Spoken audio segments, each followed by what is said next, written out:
At 4:17, I heard the first breath come through the wall. Not air breath, like someone exhaled behind the concrete. 3 seconds later, the lamp above me flickered twice. That wasn't part of the test. We weren't testing anything. Klaus was. Still outside, lighting a cigarette with hands too steady for someone who just lied to command. I stayed still, clipboard pressed to my chest like it could stop bullets or truth. I should have walked out right then. But instead, I took a step closer. And that's when the wall clicked. Before I regret saying any of this, hit that like button. Subscribe if this already feels wrong. And tell me what city you're watching from and what time it is. I like knowing where in the world people still dare to listen to secrets like these. Berlin, August 1961. Concrete was still wet. So were the lies. I remember the exact sound my boots made on that scaffold. Hollow, like walking across a lie someone forgot to seal. They gave me blueprints that didn't match the cement. Called it settling discrepancies. But I wasn't there for the bricks. I was there for the hollow parts between them. Klaus was waiting by the fence. Sun in his eyes, jacket too clean for someone who claimed to be a technician. He handed me a clipboard with one hand and crushed a cigarette with the other. His first words to me were, "Measure from the fault lines, that's where men escape." We moved like surveyors, laughed like contractors, talked about tensile strength, while our eyes followed guard rotations. He marked a weak section on the eastern corridor. "We'll call this one Hoffnung," he said. Hope. It was my first mistake naming anything. That afternoon, I tapped 3 bricks in sequence. One echoed. 2 days later, we brought chalk. Not for writing, just for marking the ones that listened back. Each mark looked like a scar. Klaus drew them quickly, as if he'd done this before. When I asked him how he knew where to knock, he just said, "You can hear when concrete wants to break." We had 23 minutes alone each shift. That was enough. We recorded vibration patterns, measured thickness, and noted thermal behavior. But mostly, we listened. No cameras on that side. No supervisors. Just 2 men and a wall pretending not to breathe. Once I slipped. Boot hit dust. Hand slammed into an exposed wire. It sparked. I didn't scream, but I grunted loud enough for Klaus to flinch. He checked my pulse before checking the wall. Priorities. Later, he gave me schnapps and said, "You're part of this now." I should have walked away then, but it felt like the closest thing to trust I'd had in years. That night, I filed my first fake report. Said the section passed inspection. Used words like stable, sealed, uniform. Words that kept the funding coming and the questions away. 2 days later, Klaus invited me into a maintenance tunnel. The entrance was covered by a plank and a metal bucket filled with bricks. He said it led nowhere. That was the second lie. The first was thinking we were still on the same side.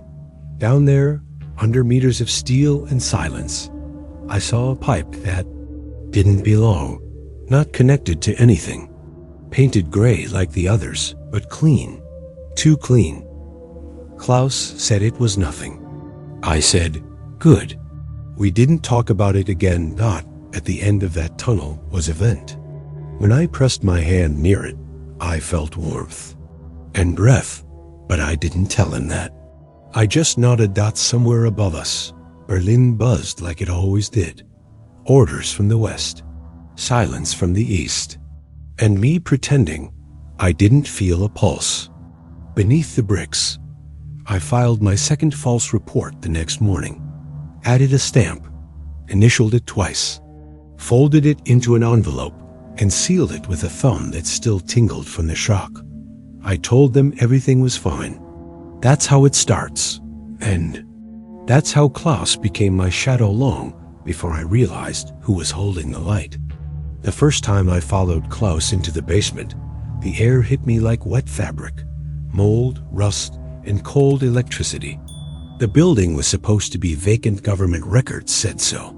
But there were chairs stacked in the corners, a mop still, damp, and a single bulb swinging without wind. He pushed open a false wall behind a fuse box. Inside, pallets of prefabricated concrete blocks, identical to the ones used on the wall. Test units, he said. I didn't ask who's testing whom. We lifted one onto the table. It had a hollow channel inside. Klaus pulled a sensor from his coat, flat, circular, barely larger than a coin. I need 10 seconds, he said. He pressed it into the hollow and sealed it with gray putty. Seamless. Then he handed me a stethoscope. Not for a chest, for the wall. Listen, he said. I did. At first nothing. Then a low hum. Constant. Faint. It wasn't the wall vibrating. It was something behind it, reacting. Klaus leaned in. It's a language, he whispered. Concrete responds. You just have to ask the right way. We worked in silence. He showed me how to place them at offset intervals to avoid interference. 3 per section. 1 to read, 1 to mask, 1 to lie. I asked what the third one lied about. He smiled. You. I didn't laugh. After 2 hours, my fingers were raw from holding the metal strip steady. The adhesive burned slightly. It was military grade, Klaus said. East German issue. That didn't sit right. I asked, where did you get it? He looked away. Black market. Doesn't matter. It did matter. But I let it slide. I took notes. Like a good engineer. Drew new blueprints by hand, adding dummy wiring to each schematic. We stamped everything with the official seal from my satchel. None of it matched the originals. That was the point. The sensors weren't just passive. They could be triggered. From which side? I wasn't told. By the third installation, I started giving the blocks nicknames, not out loud, just in my head. One was silence. One was regret. One, near the western edge, I named Sunday. I don't know why. Klaus brought coffee every morning. Always black. Always 2 cups. He never drank his until I sipped mine first. I noticed, but I kept drinking anyway. Once, as we waited for the putty to cure, Klaus pulled a cigarette and asked me what I'd do when the wall fell. I said, that's not going to happen. He just looked at me. No, not while men like us are patching it. The sensors beeped twice in sync. He smiled. See? They agree. Later that week, I caught him alone in the basement, tapping one of the blocks, not the one we installed. A different one. He didn't see me. Didn't explain. I wrote it down in my field log, then tore out the page. We sealed 9 blocks that month, each one mapped to a potential extraction route. We logged frequencies, adjusted depth, calculated range. I started to hear the wall in my dreams. Not voices, just patterns, pauses, signals without a message. Or maybe a message waiting for the right ears. And somewhere between the echo and the silence, I started mistaking precision for trust. The first tunnel opened under the old Schauspielhaus in Mitte. Closed since '58. Officially condemned. Unofficially -perfect. Klaus led me through a service door behind a collapsed staircase. He moved with confidence, like he'd rehearsed it 100 times. The air reeked of dust and varnish. The floorboards groaned with memory. We followed the wiring conduit to a crawl space beneath the stage. There, a metal grate covered a pit dug into the earth. I asked how deep. Deep enough to forget who you are halfway through, he said. He handed me the plans, hand-drawn, smudged, precise. 3 exits, 1 per route. Stage left leads to the bakery, he said. I frowned. That's not a joke, he added. Next tunnel ran under a panaderia owned by a Hungarian couple who never asked questions. Their son swept the floor in Morse code. We never confirmed if he knew. We didn't want to. The third led to an abandoned S-Bahn station. Still functional in theory, but no one used it. Too close to the checkpoint. Too many ghosts thought we kept the routes off official records. Not even the field commander had access. Klaus insisted. I agreed. We were gods of the underworld, and gods work alone. One night, I found Klaus reinforcing the theater exit with steel bars. He welded in silence. The sparks lit his face like a confession. Someone's asking about us, he said. Who?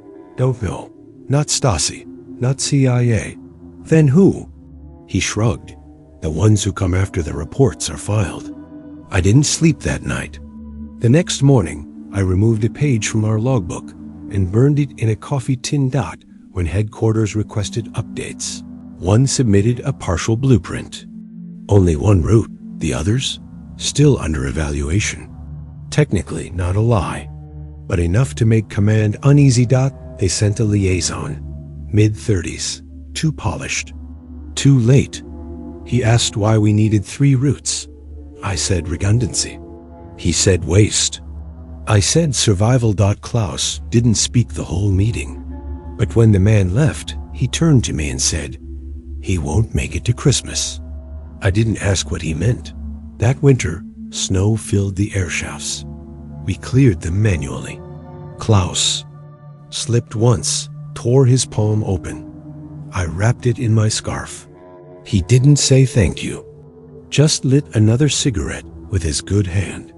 The smell of blood stayed in the vent for days. By spring, the tunnels were ready, tested, timed, trusted. But Klaus said something that stuck. If anyone else finds them, we'll seal them from this side, even if someone's inside. He didn't answer. He didn't have to. I wrote that line in my notebook, then crossed it out. We weren't rescuers. We were options. And options expire. Kreuzberg was supposed to be routine. 3 agents, 2 cover identities, 1 timed extraction. We had the route. We had the signal. But when the window opened, no one came through. I was posted in the bakery, pretending to read a newspaper, eyes on the cellar door. The lamp flickered twice at 6:41. That was the cue. I waited, counted to 60. Nothing. I waited 2 more minutes. Still nothing. I walked downstairs, heart steady, hands cold. The tunnel smelled the same. Earth, concrete, oil. But no movement. Not even an echo. I tapped the sensor panel. 1 blink. No reply. When I surfaced, Klaus was already outside, smoking. He didn't look surprised. Maybe they aborted, he said. I nodded, but my gut twisted. At briefing, command asked questions. Too many. Too fast. Who knew the schedule? Who approved the route? Who made the last update? My name came up. So did Klaus's. But he leaned forward, cool as ice, and said, we tested that corridor yesterday. No anomalies. They believed him. He even pulled out a frequency chart. It matched. Too well. After the meeting, I confronted him. Did you retest the corridor? He didn't blink. No, but I knew they'd ask. He wasn't lying to me. He was lying for me. That's what I told myself. We met again in the cellar, checked the tunnel together. Klaus inspected every inch like a surgeon retracing a bad incision. Then he stood and said, the wall doesn't talk, but maybe it listens. I muttered. He lit a match, stared at the flame, then crushed it against the brick. No signal. No breach. No proof. 3 agents disappeared. No noise. No trace. Just gone. Command froze all extractions for 3 weeks. Paranoia spread. Some blamed static leaks. Others said Stasi had a new tech. I blamed myself, but I didn't speak. Not even in cipher. I reviewed every report, every blueprint, every timestamp. Looked for gaps. Found none. That was worse. Klaus stopped asking questions, started coming in later, leaving earlier. He was tired or pretending to be. One morning, I found him alone in the station tunnel, just standing, no tools, no gear, just staring into the dark. He didn't hear me approach, didn't react when I said his name. He just said, "We should bury this one." I didn't ask why. I just nodded. We bricked up the bakery route that afternoon, poured fresh cement, erased it from our maps. That night, I sat in my apartment listening to the static of my portable radio. Each frequency sounded like a secret I'd already forgotten. And in that hum, I heard nothing, which terrified me more than anything. We returned to the theater route after dark. No lanterns, no voices, just a pair of flashlights and the dull weight of doubt. Klaus walked ahead, whistling something tuneless. I followed, counting steps. Halfway through the tunnel, I noticed the sensor box had a faint green glow. That wasn't normal. I stopped, checked the panel. The cable had been cut, but the indicator was still blinking.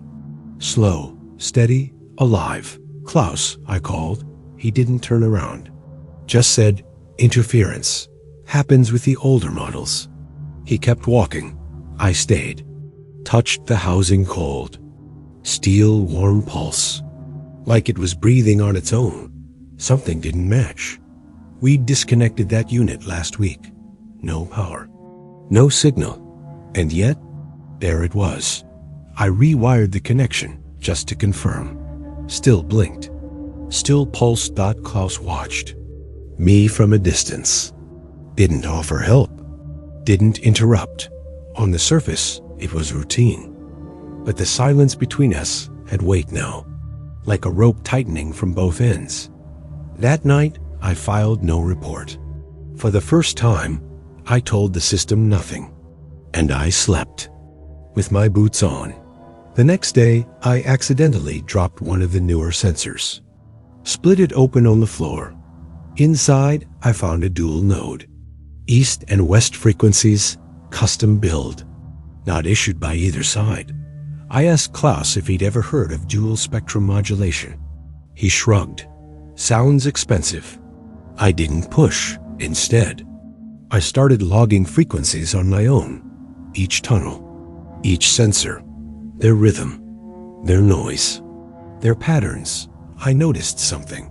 The oldest blocks, the ones Klaus installed first, didn't just emit. They responded, not to pressure, not to sound, to movement. As if someone or something was pinging them back.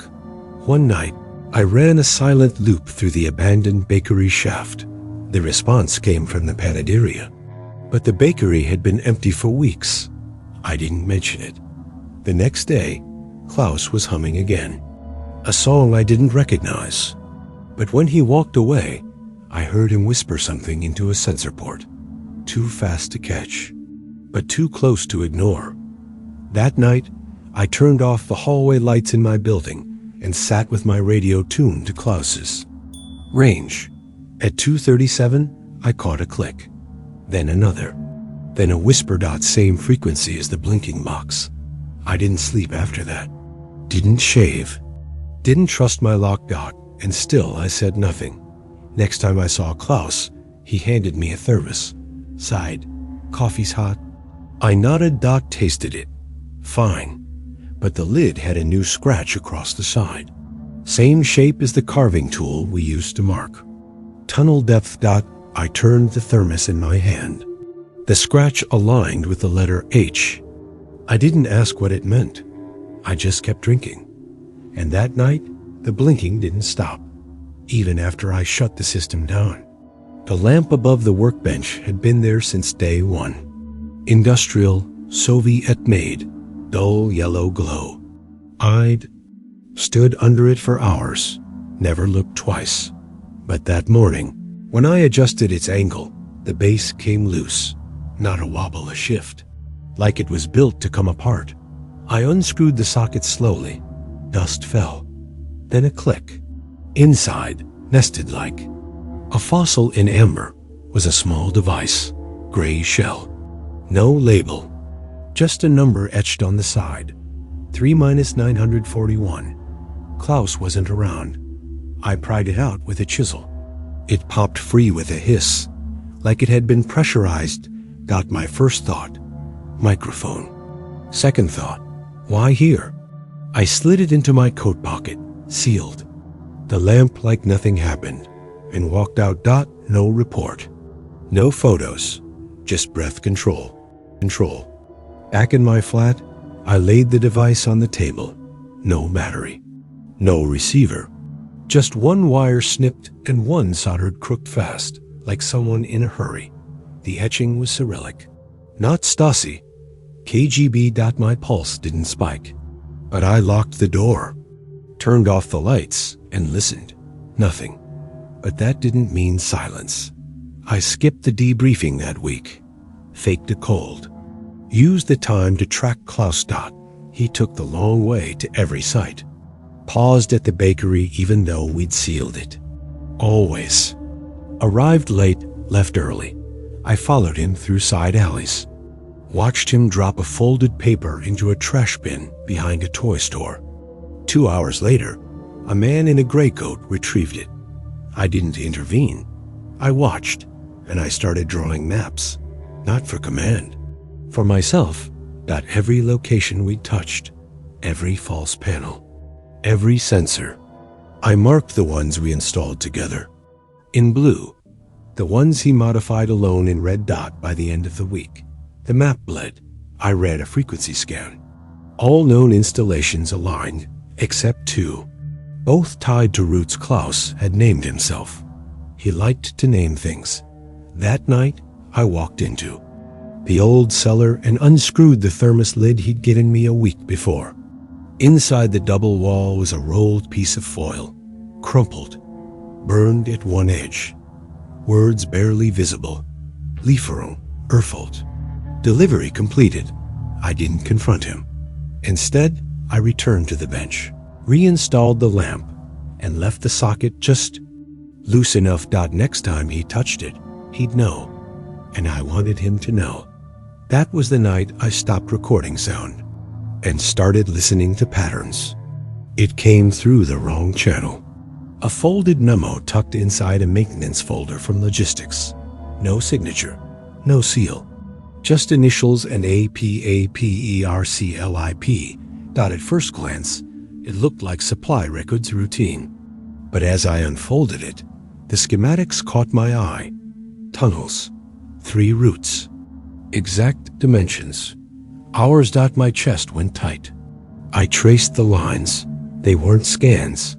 They were drawn copied by hand. In the corner, a name. Operation Nebel. Fog. And one word circled in red ink. Lieferung. Delivery. I scanned the room. No one. Watching. I folded the document twice, slid it inside my coat, walked to the boiler room. Lit the edge with a match. It curled. Smoked. Gone in 60 seconds. But the word stayed. Delivery. What had we delivered? And to whom? I spent the night recreating the diagrams from memory. Missed a few angles, but the pressure points were right. The data had been passed by someone, and whoever drew it knew what to leave out. I questioned everyone that week indirectly. Checked tool logs, sensor access, shift overlaps. Klaus? Unbothered. He joked about losing his lighter. I didn't laugh. Instead, I started writing 2 reports. One for command. One for myself. In mine, I wrote down everything I hadn't said. And at the bottom, in pencil, Klaus equals Lieferant? I erased the question mark, then rewrote it, then erased it again. 3 days later, I found another anomaly.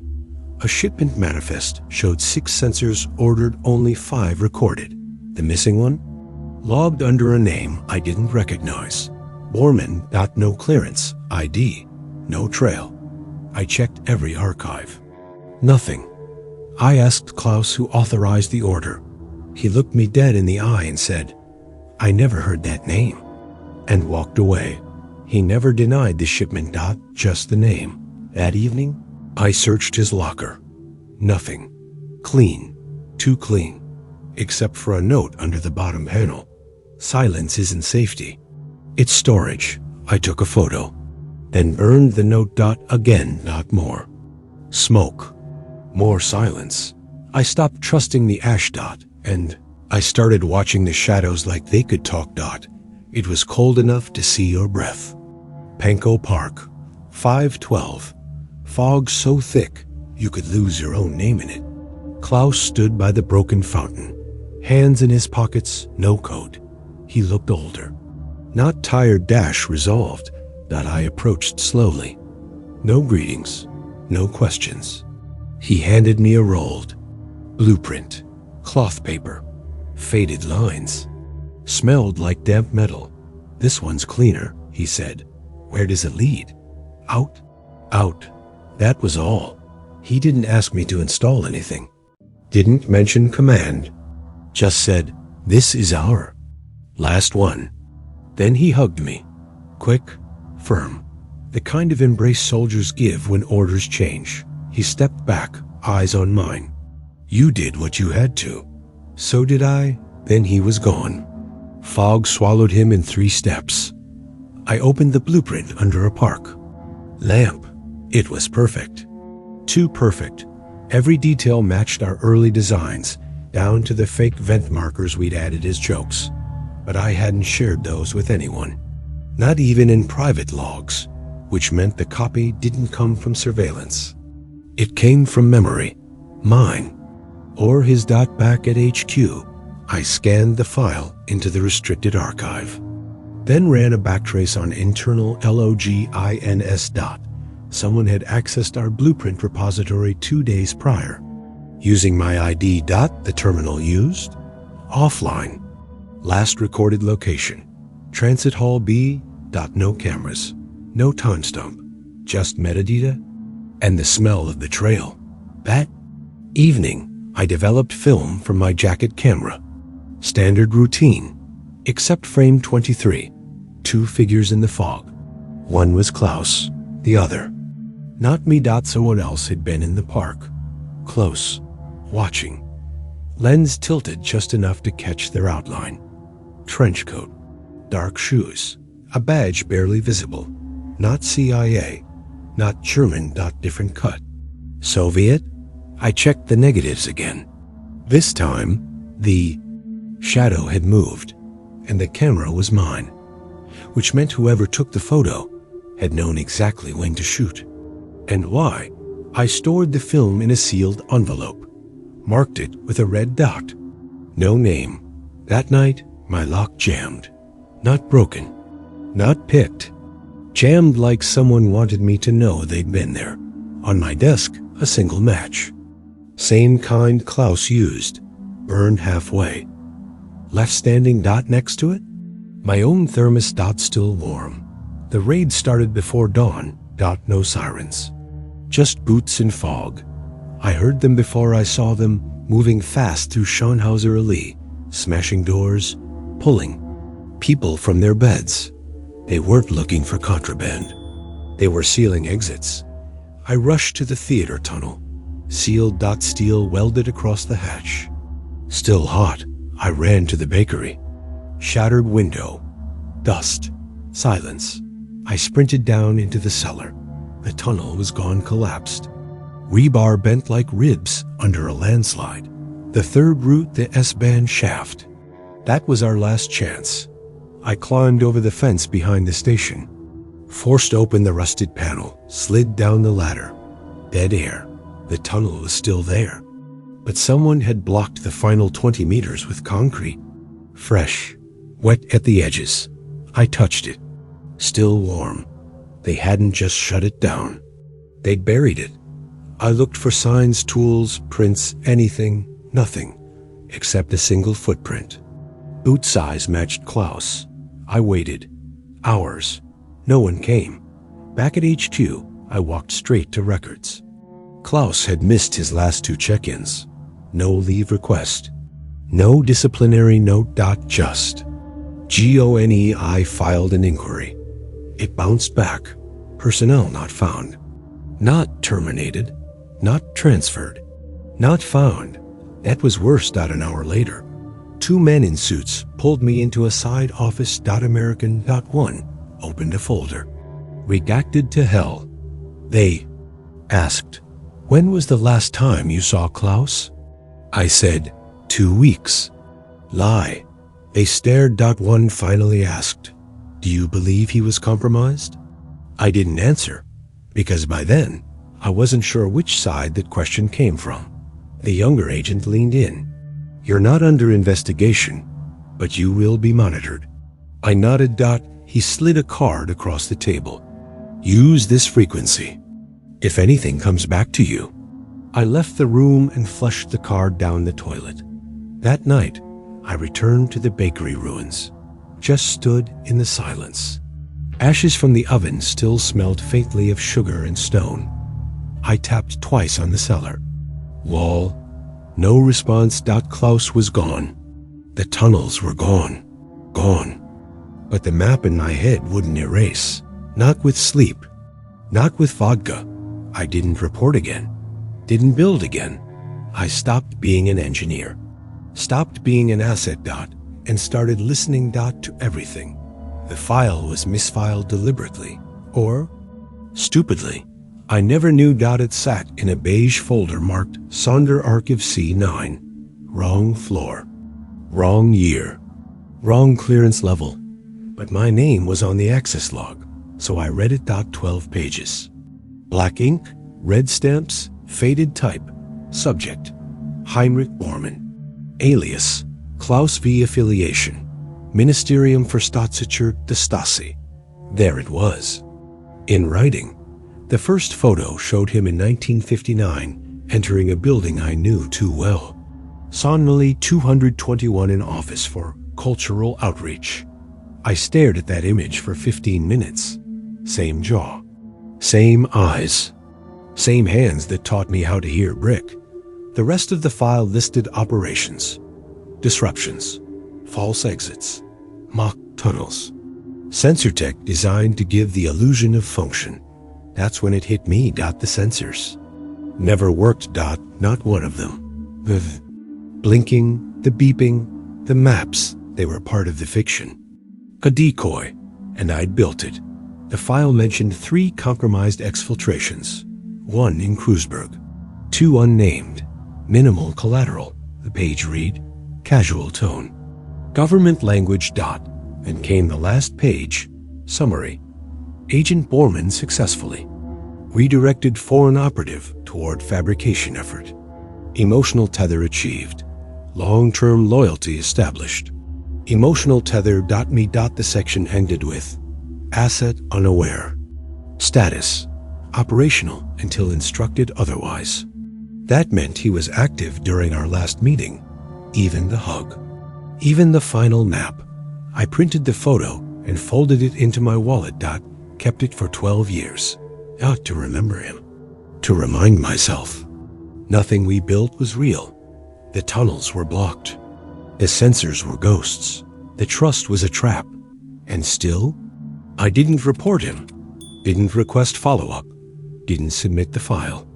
I burned the printed photo in the same boiler room where I destroyed the memo. Same flame. Same silence. But this time, I stayed to watch the ashes fall. It took me 17 years to go back. Not as a spy. Not as anything. Just a man with a bad knee and a key that didn't fit any door anymore. The theater had been gutted. Graffiti on the scaffolds. Rust on the rebar. But the cellar door still creaked the same. I stepped down carefully, flashlight trembling against the walls. The tunnel was collapsed. No air, no cables. Just brick, bone dry, and quiet. I reached the last unsealed section, our original work. Dust hung like memory. I stood still. Listened. And for a moment, I swear I heard it. Breath. From me. Not from the tunnel. Not from the space between. I pressed my palm to the wall. It was warm. Not heat residue. Like something had once pulsed there. and refused to fade. I leaned in, cheek against concrete. Waited. Then a sound, small, sharp, like a relay clicking, like memory turning on itself. I opened my notebook, the one I never turned in, flipped to the final page. 3 names, crossed, out. I stared at them until the ink blurred. They never came back, and I'd never know if Close handed them over, or if I did, by trusting him. No proof, no signal, just silence and breath. I live in Maine now. The winters are quieter, but the cold feels familiar. Some nights, when the pipes creak, I almost reach for my old field log. There's a model of the wall on my desk. Not to remember it, to remind myself it was real. Because some days, it doesn't feel that way. The blueprints are gone, the files erased. Even Klaus, if that was ever his name, vanished like fog off the spree. But I still hear it. Late at night, between the radiator, clicks and the old jazz from the neighbor's radio. A low pulse, a faint hum, like breath behind stone. I tell myself it's nothing, just memory. But last week, I found a scratch along the side of my coffee mug. Klein, deliberate, same angle. We used to mark sensor placement. No one's been inside. That's what I tell myself. Still, I moved the desk, checked under the lamp. Nothing. Or maybe not yet, because I know what I built. I know what I ignored. And I know one thing for certain. The wall didn't breathe because of physics. It breathed because of us. Because of me. If you made it this far, maybe you were meant to hear this. Subscribe if you want to know what else never made it to the files. And tell me in the comments, did you already know about any of this? Or did I just ruin your sleep?